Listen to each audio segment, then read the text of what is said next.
Hi guys, this is Misty from the Book Rat, and this is my October rewind. November. This is November. Yeah. Take two. Hi guys, this is Misty from the Book Rat, and this is my November rewind. So this is a look back at what I read in November with a quick thumbs up, thumbs down rating. The month of November was a little dismal for me as far as reading is concerned. I know some of you are going to see this and just roll your eyes because compared to plenty of people, I still did read a lot. But for me, this was really light. My reviewing was just as dismal this month. I think I reviewed maybe 2 or 3 books on the blog. At least 2, but I don't know if I did a third. And 1 on YouTube. So it's just been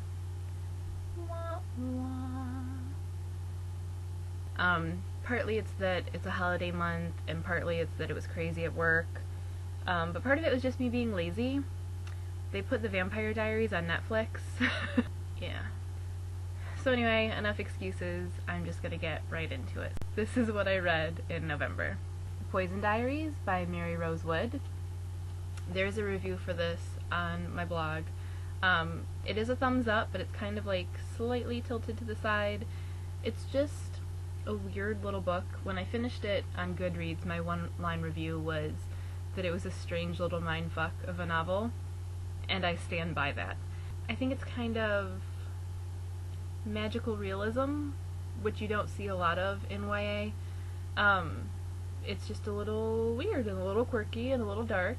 For the most part, I was really liking it through most of the book, and it takes a turn for the WTF at the end of the book, and it just kind of knocked it back for me a little.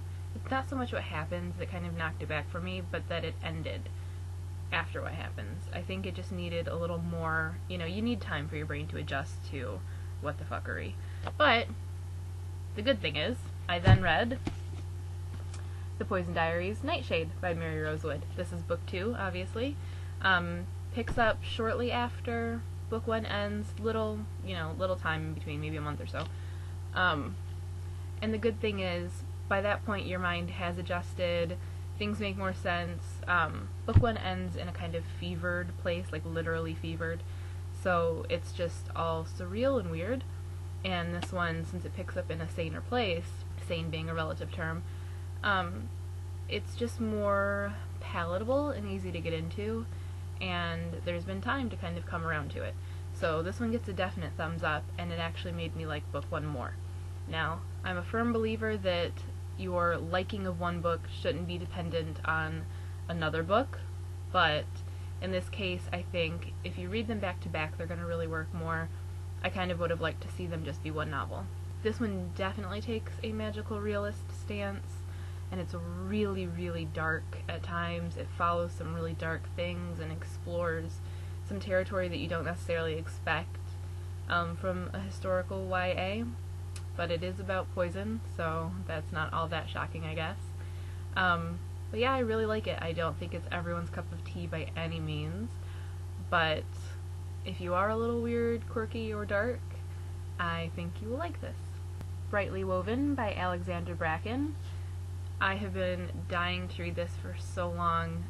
It was on my wish list well before it came out, and Liz of Consumed by Books sent it to me for my birthday earlier this year, and it's just been like hanging out on my TBR since then. So I put it in this month determined to read it, and did. It was the first book I read of the month, and it does get a thumbs up. There were some pet peeves for me. There were some issues that I do want to address when I finally get around to writing my review, but for the most part, I really enjoyed it. It does seem to be one of those love-hate books for people, sort of dependent on whether you like Siddell and North, but I did, so it worked for me. Cat o' Nine Tails by Patricia Lever. This is a surprised thumbs up. It's very, very short. And when I started reading it, I felt like I was starting it in the middle of a book. It just kind of, everything happens too quickly, and there are missed connections and missed opportunities to develop any kind of depth or understanding or believability or me caring. And so for the first little bit of reading this, I kept telling myself I was going to put it down in so many pages. And then those pages would pass and I would say it again, and there was something about it that was just compulsively readable, and unexpectedly so. I don't think that this is going to win any awards or necessarily end up on anyone's favorite shelf. However, I think you do get what you're expecting to get out of it, and even though I did see missed opportunities that I would have liked to kind of reach in and fix, it just was fun. It was just enjoyable, and it was a quick read, and not another waste of time. Everybody Sees the Ants by A.S. King. I expected no less. It gets a thumbs up. I'm gonna toss the whole magical realism thing out again. Given what I know of A.S. King's writing, I think that she nails it, and she gets complexity, and she gets how to juggle a normal contemporary storyline with something really weird and out there, and make it seem less weird and out there. I mean, the woman was able to write about a pirate who had to live 100 lives as a dog, and then come back and be half pirate, half normal contemporary girl. So she gets how to make things work and how to make you suspend your disbelief and care and get invested, and it's a hallmark of a really good creative writer. Lucky, the main character, is a really enjoyable narrator. I think he's very relatable. How he copes with things and the pace at which they are revealed just really, really worked. If you've never read anything by A.S. King, you should remedy that. Microcrafts. This is a little craft book that I got from Quirk. It's various, I don't know if you call them authors, but various contributors.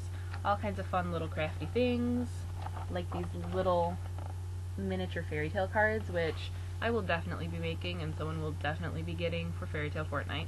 I need to get up a review of this already. I'm slacking. But I need to finish making some of the things that I started and get some pictures and all that jazz. But yeah, if you're into little crafty things or you want a cute project to do with like your kids or something, everything's fun and miniature, so pick this up, it's really cool. These last two books are things that I only read in part. The first is what I'm reading right now. It's The 12th Enchantment by David Bliss. Liking it so far. I'm not very far in, but it's enjoyable. Jane Austen Made Me Do It, edited by Laurel Ann Nattrass.